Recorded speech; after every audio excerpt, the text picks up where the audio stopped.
What's going on, Dan K Show fans? We are back from the Sunshine State, the beautiful 80-degree temperatures, the hockey aplenty.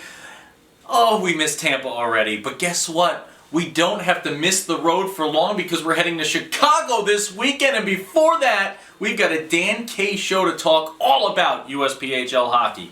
Let's watch.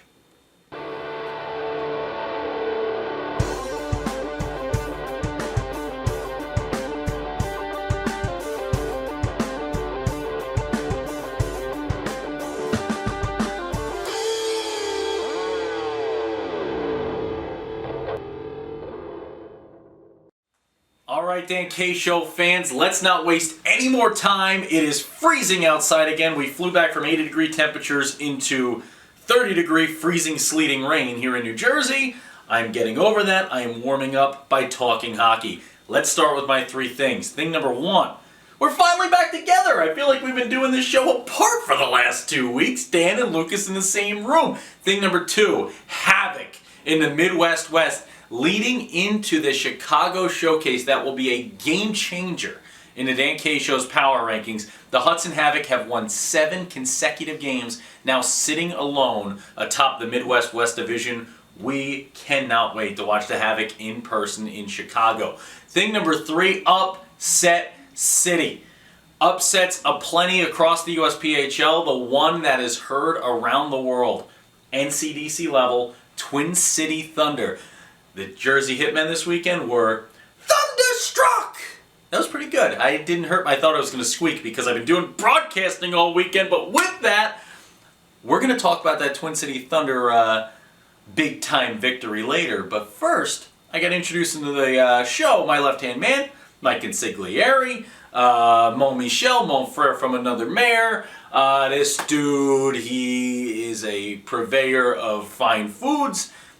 He's a big fan of the Moho pork in Tampa Bay, Florida, which we'll talk about right now. Because Lucas, welcome to the show. We got to talk Tampa Showcase. Yes, we do. I mean, the Florida Showcase every year is incredible, right? You know, our first introduction to it was out there, with the Florida Junior Blades hosting it. The last 2 seasons has been the Tampa Bay Juniors, and it's such an incredible weekend of hockey because you get to see a lot of teams, especially the Florida and Southeast teams, that you don't really get to see them all in one spot, and it's always seems to be an interesting weekend of hockey. Year in, year out, the Florida Showcase marks a time in the year when, teams start to slide a little bit, other teams start to really improve before that winter break, and I think this year was no exception, Dan. It was no exception at all. We had a little bit of everything. We had upsets. We had an undefeated team going defeated in this showcase. We had a Hampton Roads Whalers team that looked like it was going to be a down year, a slow year, all of a sudden going sweep city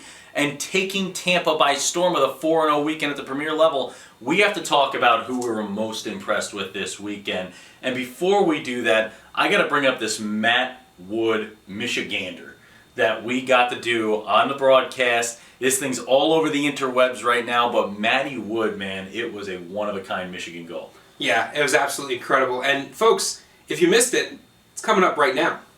Couldn't get there. On to Walsh again. Walsh going to tip this one around the boards, held in at the corner. Back on one more time. Behind the net here, thought about that shot, scored, it's a Michigan goal! Da-da-da, da-da-da! Matt Wood! What a shot from behind the net! A Michigander! Matt Wood, hockey player extraordinaire. That thing was filthy. No regard for human life from that young man right there. And guess what? Matt Wood this year, how about 30 of those? Not 30 Michigan goals. That would be incredible. But 30 goals scored in a year from 23 assists. A 53-point first half of the season. This kid has been stellar, and he's taken on that Zach Boulay role with the Gens. Yeah, I mean, kid's just putting pucks in the back of the net. I mean, that's where his lifestyle is right now. He knows only 2 things, Dan. The first thing, scoring goals. By the way, second thing, also scoring goals and looking impressive while he does it. I call him a hockey player extraordinaire for a reason. Let's talk about impressive. We wanted to talk about teams that really showed up for us in the Florida Showcase. We'll start in the Premier, and I couldn't single out one. I look at this Southeast Division, And I think that is my go-to. You look at a team like the Potomac Patriots who are on a 5-game win streak. A 5-game win streak here. You look at the Hampton Roads Whalers 4-0. 3 consecutive wins for the Richmond Generals after a loss to the Tampa Bay Juniors who were hosting the thing. And then a Charlotte Rush squad who's 7-3-0 in their last 10 games. And they're 22-5-1. Lucas, I think the hardest thing is going to be deciding later this year who are the 2 teams that make nationals out of the Southeast Division. Yeah, I mean, the Southeast is just so incredibly competitive right now. You know, you talk about sometimes the 1, 2, 3, and the rest of the division gets lost, but then Potomac has put together. Yep. So look at this run. I mean, you talk about going 5-0 in their last 5, 8-1-1-0 in their last 10. This is why I love the USPHL and why I love the Winter Showcase, or the winter months of the year, because especially starting with the Florida Showcase into that Winter Showcase, Yep. teams start to get hot. The young teams start to gel. The teams that struggled start to find their footing. And you know, sometimes those really dominant teams, they kind of have to run through a few walls, and they don't always make it through. Yeah, and you look at a team like the Carolina Junior Canes in this premiere that they were way up in these standings.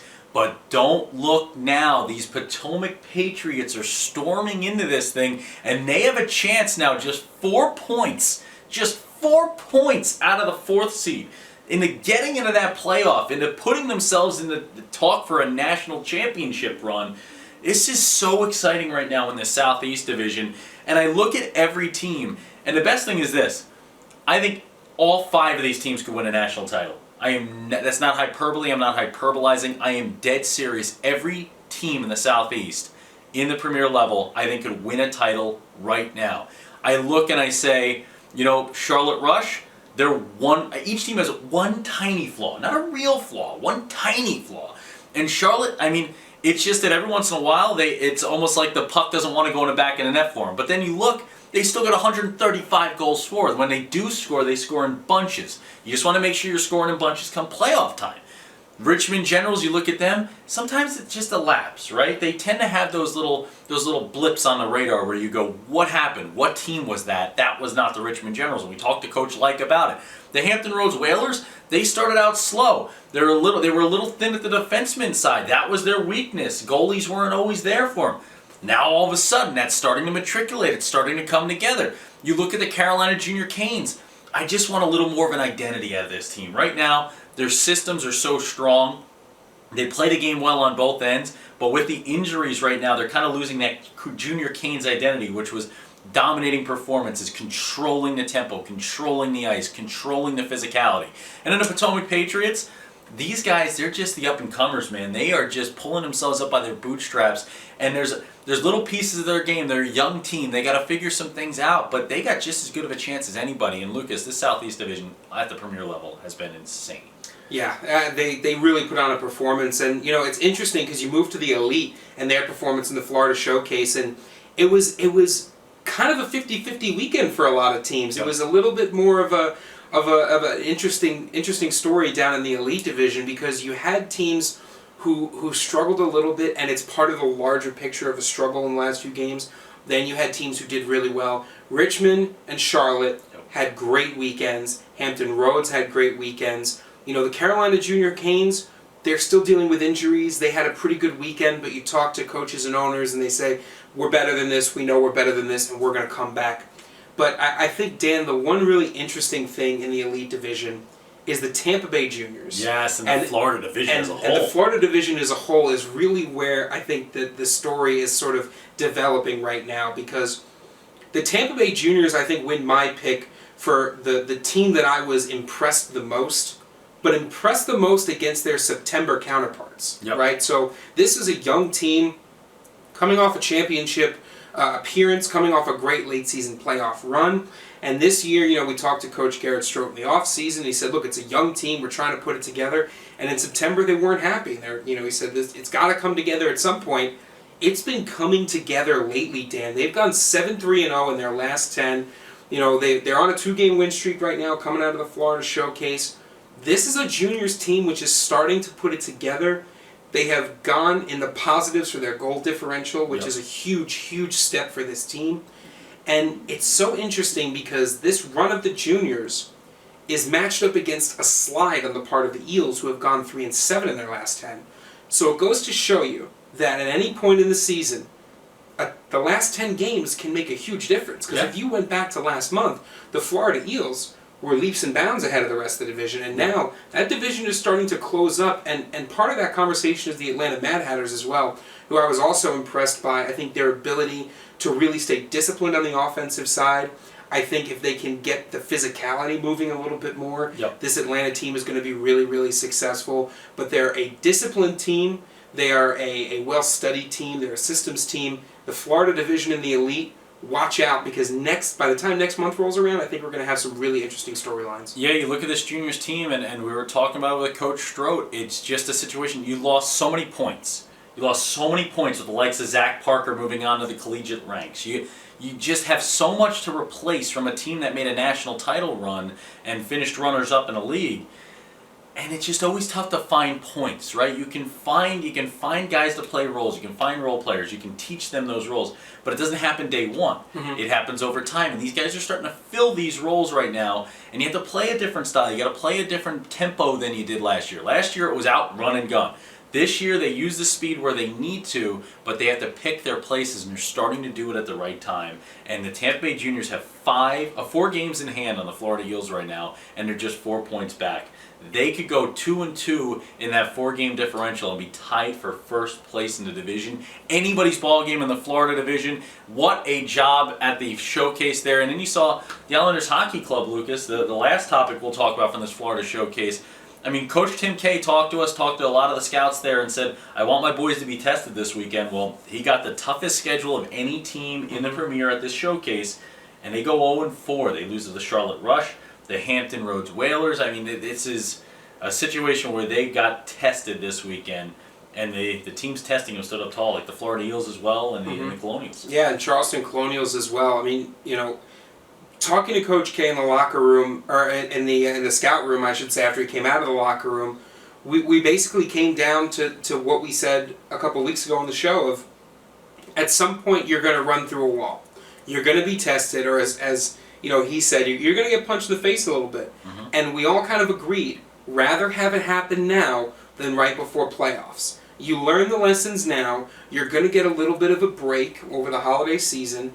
You send those boys home with some homework. Yeah. You tell them to keep up the conditioning. You send them home with some game footage. You send them home with some things to work on. If there's one coach who I know doesn't mind sending home his students with homework, it's Coach Kirk Costas. And I think it goes to show you how dominant the Southeast is. I think it goes to or it'll give them IHC an opportunity to showcase how good they are by taking the lessons from this, turning around, and becoming a better team. Hey, Barrett's not going to take this thing lying down, man. He's a leader with this team. He's a leader on and off the ice. This team, you come together right now. This is where you build it. No flight is complete without a little turbulence, at least when I'm on it, I feel like. Our flight was all turbulent and everything on the way back here. But, it's just a little turbulence. You got to find your way to the runway, though. You got to make that landing. And this is an Islanders Hockey Club team that has all the makings of a champion. But you know what? You just got put through the meat grinder, and right now you got to make it into a hamburger, man. You got to make the most of that chopped up meat. Let's go. We got chopped up all weekend. Speaking of meat, the mojo pork, Lucas, was absolutely stellar. The food, Chef Troy from the Hampton Whalers would have been proud to see the food they were putting out at this Tampa showcase. Thank you so much to Brett Stroke, Garrett Stroke, the entire Kevin Walters, the entire Tampa Bay Juniors organization for hosting such an incredible event. It is so fun to go down to Tampa. We love it. We get a chance to get a little round of golf in at the end of the week each time.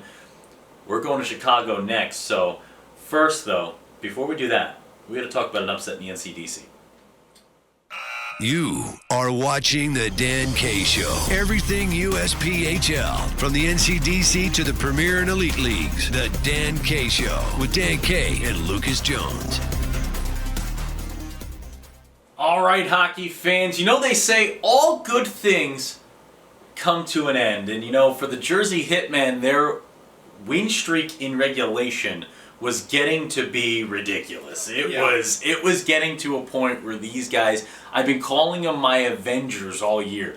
This is Toby Harris and the Avengers. These guys are avenging a season last year where they won the Founders Cup, where the regular season champions. They got knocked out in 2 games in the first round of the playoffs, and they are playing like they refuse to lose, and they refuse to lose for a long time, Lucas, a long time before finally dropping a game in regulation. And of course, it was only by 1 point, a nail-biting victory, but the Twin City Thunder on home ice took care of business. Yeah, and this was a great one. If you get a chance, you should go back and watch it on Hockey TV because it really is a phenomenal game.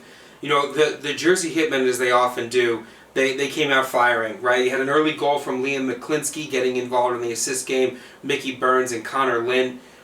The first period held a lot of scoring because Twin City Thunder immediately came back with 2 goals. A goal from Matthew Lapierre, a goal from Christian Blomqvist. And then you get into the second period of play, right? Twin City Thunder, they keep that lead going into the second period, but of course, the Jersey Hitmen off the stick of Connor Tate, his 8th goal in the season, assisted by Daniel Ibrahim, who always seems to find himself involved on the assist game. That's a skater who you really got to watch out for. Game's all tied up 2-2. We go to the third. We battle it out for almost 16 minutes, and it's looking like here we go again. The Hitmen take another game to overtime where they're going to win it, except for Jeremy Rancourt. Jeremy Rancourt, his 3rd goal of the season, assisted by James Fisher-Shea on his 7th assist this season. They were able to hold out on this one, Dan. The story here, I think, is Jersey took a couple of penalties in the 3rd period. It's tough to keep the momentum up when you're always killing penalties. You know, they were taking them, pretty evenly throughout that 3rd period, but the real story here, Dan, Alexander Kozik. Yes. Got the win. In 60 minutes of hockey, saved 41 of 43 shots from the Jersey Hitmen. That is absolutely ridiculous. That is absolutely insane. Dan, this game looked like a game between you and me and Chell because Gavin Abrick faced 26 shots and gave up 23 goals. I mean, or 23 saves on not 23 goals. That would be a rough performance by Abrick. But the story, I think, here is Alexander Kozik coming up large and in charge of that. Yeah, man, 2 goaltenders that dueled it out, man. That was a fun one to watch. You want to know when you're having a good season? It's when a regulation loss is a story. So I have a classic put Lucas on the spot question for you, Lucas. It took 27 games for the Jersey Hitmen to drop a game in regulation. How many games will it take for them to drop another game in regulation? How many games until they lose their 2nd regulation game?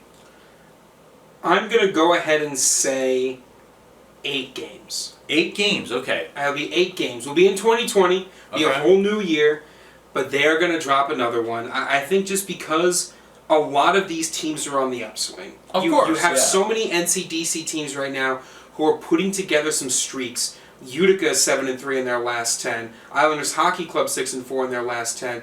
Twin City, the ones who have already beaten them 7-3. You just, as you look at that NCDC division, so many of these middle teams, these like middle 10 squads, are putting together some runs, man. And we saw it last year. The Connecticut Junior Rangers putting together that mid-season run. It's happening again. It's happening across the NCDC. There's too much talent for the Jersey Hitmen to go another 20 games without a loss. I've said it before. I will say it again.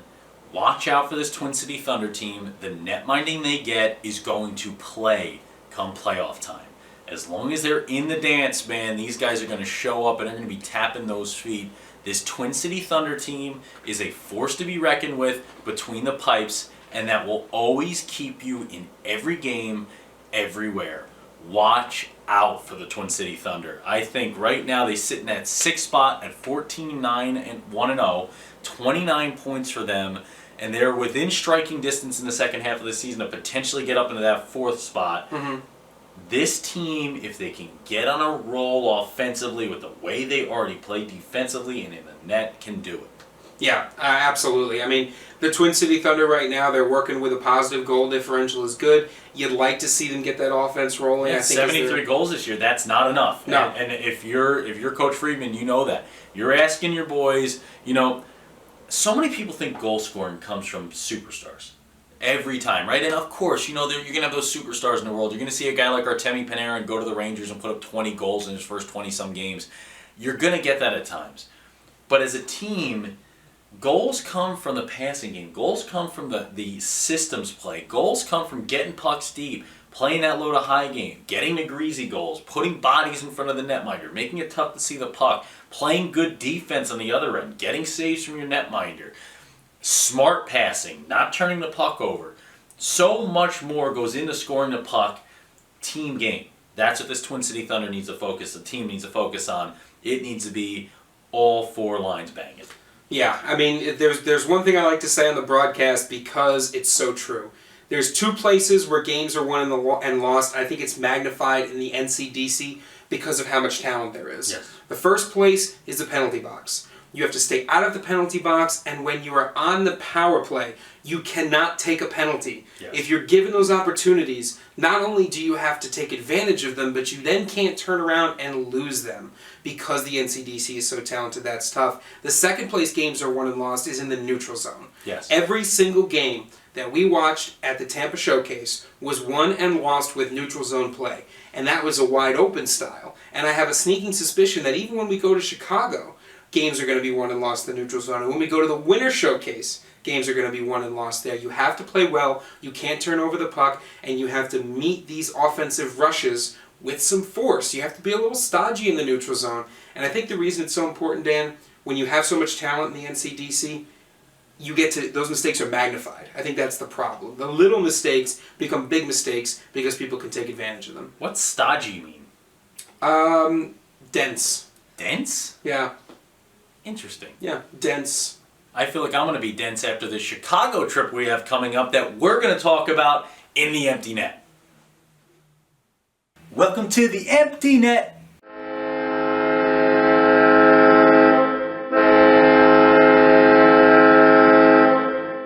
All right, folks, welcome to the Empty Net, our favorite portion of each week's show where we get to talk to you, the fan. But first we inform you, the fan, because it's travel time of year, man, for this Dan K show. We're all over the globe this time of year.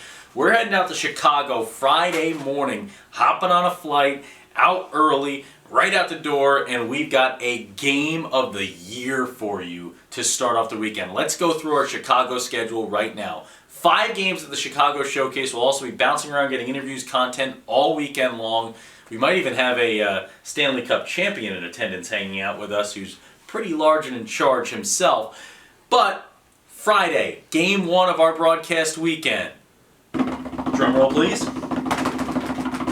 2:30 p.m. Central Time, that is, for those of you on the East Coast. That's 3:30 p.m. Eastern Time. The Metro Jets take on the Minnesota Moose. Moose, antlers up, versus Jets, and that's gonna. Remember this one where you do the? Oh, you didn't do it. We didn't do it right. It's this. Oh, you know. That's a rocket. That's a rocket. Oh, it's not a jet.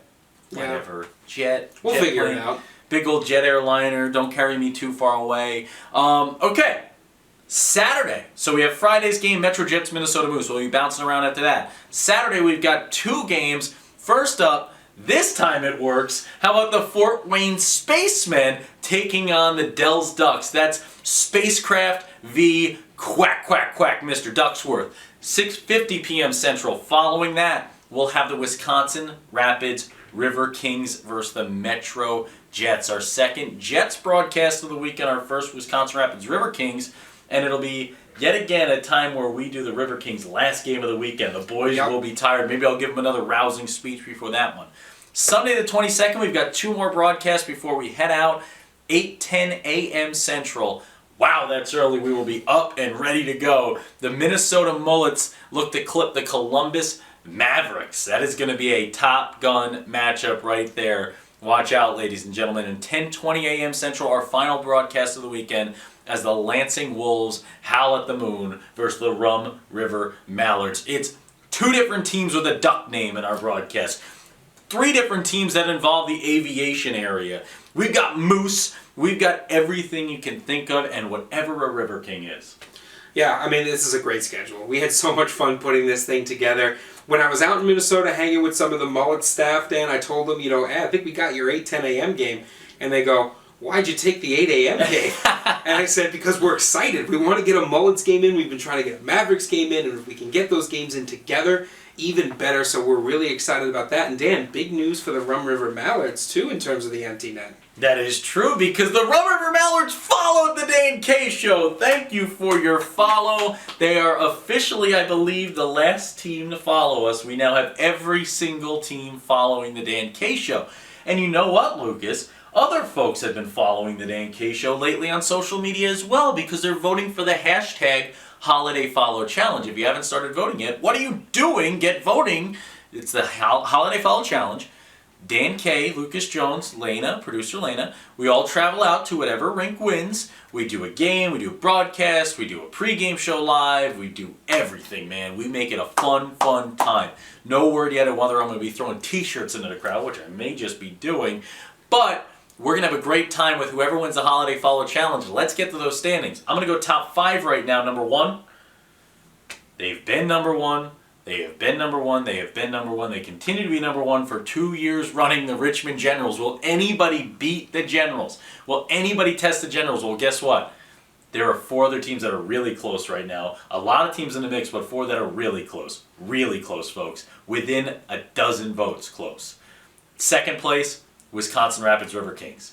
Third place, Utica Junior Comets, who dropped back a spot. Fourth place coming from outside of them, the standings completely, to 7th last week, to 4th this week, the Columbus Mavericks, and rounding out the top 5, the Minnesota Moose. Yeah, and filling out the bottom 5 there, you got IHC 6, Florida Junior Blades 7, Minnesota Mullets 8, New York Aviators 9, Decatur Blaze 10. We've had so many votes. We've had over 900 votes from throughout the USPHL. We've had votes from outside the USPHL, from colleges, from divisions, from other leagues. It's been such a phenomenal outpouring of support. We love to see it. We love getting and counting your votes every single week.